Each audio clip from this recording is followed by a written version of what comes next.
अस्सलाम वालेकुम guys, welcome back to another video. तो आज की वीडियो में मैं आप लोगों को जो एकेडमी में टेस्ट हो रहे हैं हमारे, उसका जो फर्स्ट वीक के टेस्ट थे सारे सब्जेक्ट के वो बताऊंगी और उनके ऊपर जो सब्जेक्ट्स में चीज़ें होती हैं उनको डिटेल से डिस्कस करेंगे जहाँ मेरी मिस्टेक थी और मोस्टली स्टूडेंट्स भी कर रहे होंगे। तो इसलिए मैंने सोचा कि वीडियो बना लेती हूँ। अगर ये वीडियो काम की हुई, मतलब अगर आप लोगों को अच्छी लगी, तो फिर दूसरे जो वीक्स के टेस्ट होंगे या हाफ बुक वगैरह वो भी मैं आप लोगों से शेयर कर दूँगी। तो लास्ट 3 मंथ्स पेपर से पहले तो अपने आप को टेस्ट दे के प्रैक्टिस करना बहुत ज़रूरी होता है, ताकि आपकी राइटिंग स्पीड जो है वो भी तेज़ हो सके या सही हो सके, या फिर आप लोगों को टाइम मैनेजमेंट भी आती रहे साथ साथ। है, मेरी राइटिंग इतनी अच्छी नहीं है, मैं पहले बता रही हूँ, तो कोई इसे जज नहीं करेगा। सबसे पहले हम इंग्लिश से स्टार्ट करेंगे और पेपर पे सर ने पता नहीं पानी गिरा दिया था क्या, खैर मैंने साफ दिया था। और खैर एमसीक्यूज़ तो मतलब इसमें 2 गलत हो गए थे मेरे, और मुझे लग रहा था सिर्फ एक ही गलत है। खैर, और 2 क्वेश्चन अटैम्प्ट करने थे, मैंने 3 किए हुए थे।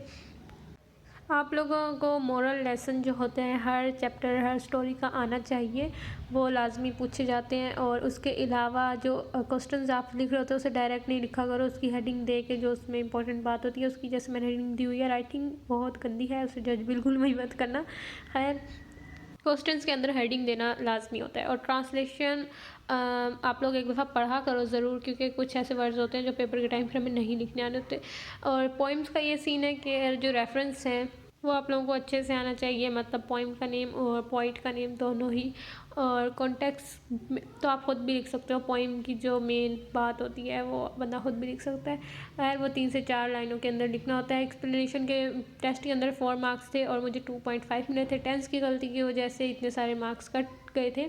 और पेपर में भी वैसे आपकी एक्सप्लेनेशन के 2 मार्क्स होते हैं, और एक्सप्लेनेशन में कोटेशन भी लिखनी होती है। ये ना आप सिंपल लिख कर आ जाओ तो आपके वो लिखने का भी फ़ायदा नहीं है कोटेशन जब तक नहीं लिखोगे।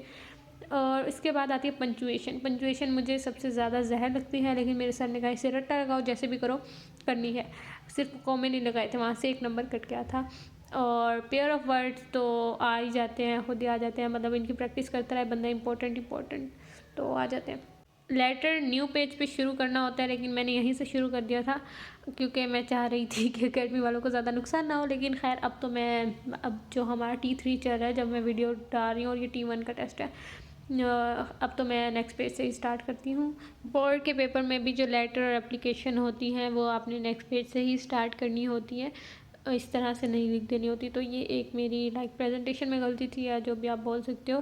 खैर, इसके बाद आप लोगों को ये पैटर्न भी आप स्क्रीनशॉट ले सकते हो लेटर का, अगर चाहो तो, जिसको नहीं पता कि कैसे लिखते हैं। लेटर में भी कोटेशन डालना मस्ट है, तो आपका ये काम लाजमी है कि कोटेशन करनी ही करनी है। 2 से 3 लाजमी एक लेटर के लिए तैयार।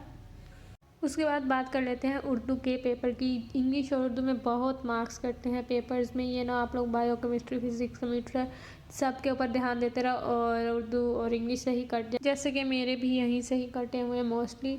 और इसमें एमसीक्यूज़ की बात की जाए तो आप उर्दू में एमसीक्यूज़ तैयार कर सकते हो, अच्छे से पास पेपर कर लो उसके लिए, तो आपके एमसीक्यूज़ हो जाएंगे।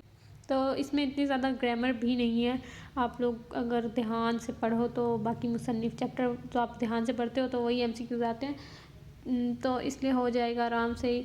और सियाक़ व सबाक़ में जो आप लिखते हो, अगर उसका सबाक़ नहीं हो तो वो लास्ट में लाइन आपने ज़रूर ऐड करनी होती है हाईलाइट करके, और अगर उसका सियाक़ नहीं है तो वो भी आप लोगों ने हाईलाइट करनी होती है, अदरवाइज़ आपका 1 नंबर कट जाता है।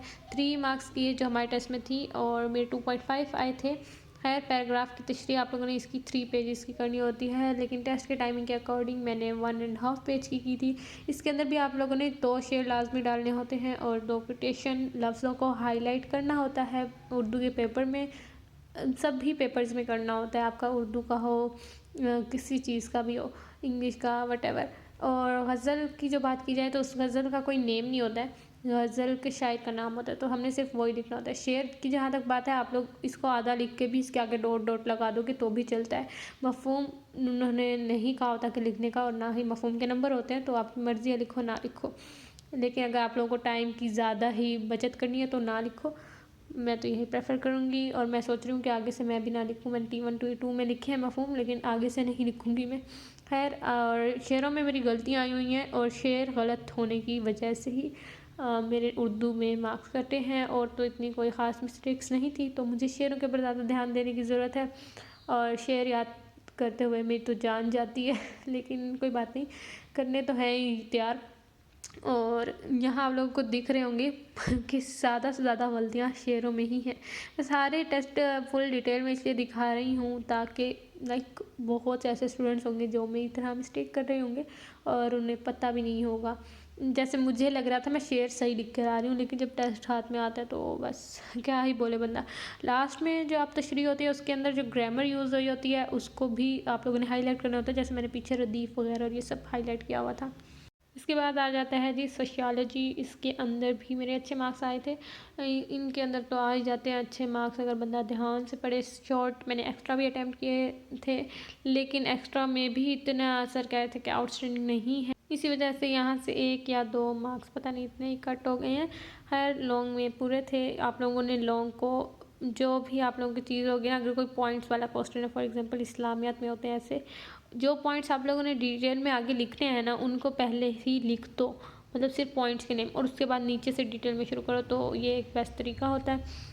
जो 30 नंबर का टेस्ट होता है, जो टेस्ट होंगे वो मैं कम्युनिटी पोस्ट में भी शेयर कर दूँगी, इंस्टा की स्टोरी में भी, जैसे मैंने बोला था, क्योंकि टेस्ट हम लोग दे देते हैं और फिर जब मिलते हैं तो मिलते हैं वो भी हफ्ते बाद चेक होकर। मतलब अभी मैं T3 देकर आई हूँ और मैं वॉइस ओवर कर रही हूँ, और ये T1 के टेस्ट हमें आज सारे कंप्लीट मिल गए हैं।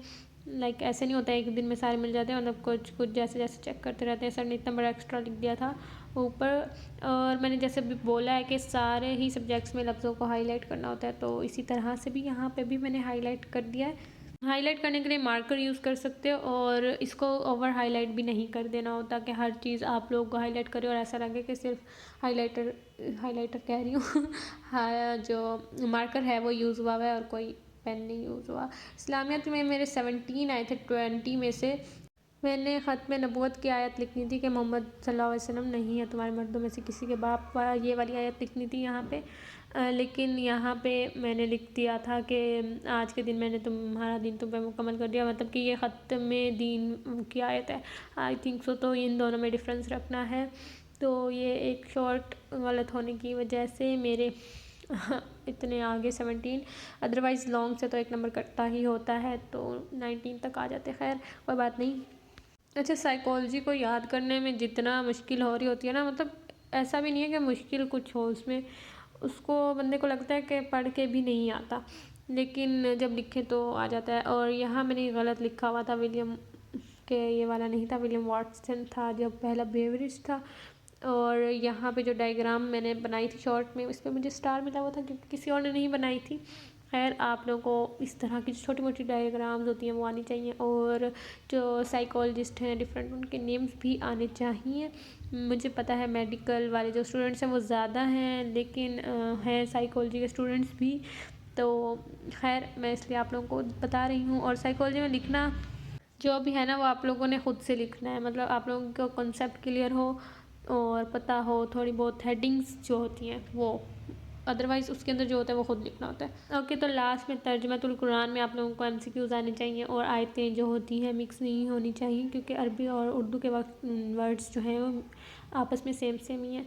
बाकी आप लोगों को इसके आयात, रकू और लाइक जो होती है सूरत की वजह, तस्मिया, कौन सी सूरत है, ये सारा जो सारी सब सूरतों में मेन बातें ये आप लोगों को पता हो। बाकी बुनियादी मज़ामीन और ये वाला तो थोड़ा बहुत बंदा कंफ्यूज हो ही जाता है। मैं जब तर्जमा कर देने जाती हूँ तो मुझे लगता है मुझे कुछ नहीं आता, लेकिन फिर भी हो जाता है, अच्छा इन्हीं का ही हो जाता है, लेकिन क्या ही कर सकते हैं अब हम। खैर यही कुछ टेस्ट थे, और ये कैमरा गिर गया मेरा मोबाइल खैर कोई बात नहीं।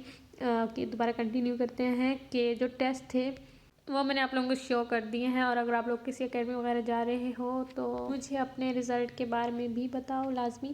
खैर आज की वीडियो के लिए यही था, कुछ इंपॉर्टेंट बातें शेयर की हैं। मिलते हैं नेक्स्ट वीडियो में, तब तक के लिए अल्लाह हाफिज़।